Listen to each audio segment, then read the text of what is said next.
जो किसी भी पशु का मांस खाते हैं उनको तो पहले नरक का दंड मिलेगा, फिर वही पशु बनेंगे, वैसे काटे जाएंगे। और जो ज्यादा पशुओं का मांस काट काट के खाते हैं तो उनके घर में घटना भी हो जाती है, कोई न कोई विनाशकारी घटना घटेगी। पूज्य श्री भाईजी महाराज हनुमान प्रसाद पोद्दार जी ने एक प्रसंग में बताया कि एक परिवार था जो बकरा और मुर्गी इनको घर में लाता और काट करके खाता। उनके 3 बालक थे, एक 4 महीने का था, एक 3-4 साल का था और एक 12 वर्ष का था। वो रोज देखता 12 वर्ष वाला कि ऐसे वो में कर रहा, उसको काट रहे हैं और फिर वो बनाया जाता, खाया जाता है। तो एक दिन अपने छोटे भाई को ले गया, उसकी बुद्धि खराब हुई और वही गड़ासा, और उसने कहा चलो खेलते हैं, पापा जैसे काटते हैं ना मुर्गी वैसे खेलते हैं। तो छोटा 3-4 साल का था, उसने हाँ छत में ले गया और चढ़ बैठा, जैसे वो चढ़ के बकरे के ऊपर और मुर्गी के ऊपर, और बस वो काट डाला। और जो काट डाला तो चीख निकली तो वो अपने छोटे बेटे को नहला रही थी जो 4 महीने का, टप में ऐसे खड़ा करके, और वो छोड़ करके भागी ऊपर। तो टप में जितना पानी था वो बच्चा गिर गया, उसकी हिम्मत तो उठने की थी नहीं, वो वहां मर गया। और जब ऊपर गई उसका, अरे दुष्ट तूने काट दिया, तो छलांग मार गया भय से, वो नीचे आके गिर के मरा।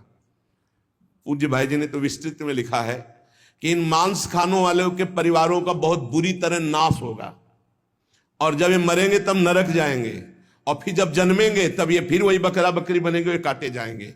होश में रहो, समय आने दो, कर्म अवश्य में भोक्तव्यम, तुम्हें भुगाएगा, रो नहीं पाओगे। एक आगरे से आते थे तो उनका नाम मुश्किल है छोड़ पाना, बड़ी मतलब एक जैसे होता है ना रंगबाजी से, आपका आदेश तो उसी का मुश्किल है छोड़ पाना। तो बढ़िया स्वर्णिम उसकी पट्टे की घड़ी और बढ़िया नक्शे से, हर दांत बता रहे थे कि हर समय पान खाते रहते हैं। 2 ही 3 महीने में झांझरी फिर गई थी। कैसे? कैंसर डॉक्टर ने बता दिया, मुश्किल है अब छोड़ना, शरीर छूटेगा। मर गया। मुश्किल है तो शरीर ही छूट जाएगा। इसका शरीर छूटना तो मुश्किल नहीं है, क्योंकि मरण धर्मा शरीर है। होश में पूरा परिवार नष्ट हो गया। जो यहां दूसरों के मांस को खाते हैं तो बड़े बड़े हाथियों से उनको पहले कुचलाया जाता है, चिरवाया जाता है, फिर कोल्हू में पेरा जाता है। बढ़िया आनंद लो। यहां जो कर रहे हो इसका बहुत लंबा हिसाब होगा। लोग सोचते हैं कि ये गप है, 5 मिनट में हिंसा की आजीवन कारावास, लाखों जुर्माना। तुम्हें यहीं से अनुमान लगा लो, यहां तो बहुत छोटा हिसाब किताब है, वो तो अनंत ब्रह्मांडों का हिसाब किताब है।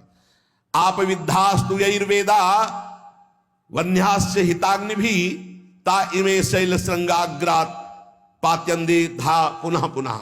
जो अपने पूर्वजों को पिंडदान नहीं देता, हवन नहीं करता, शास्त्र मर्यादा के अनुसार नहीं चलता, जो बिना पाणी ग्रहण किए व्यभिचार करता घूमता रहता है, ऐसों को बड़े बड़े ऊंचे पर्वत से नीचे खोपड़ी के बल फेंका जाता है। और जब नीचे गिरता है तो बड़ी बड़ी विषैली चींटियां चिपक जाती हैं और काटती है। अब और सावधानी की बात, जो पापी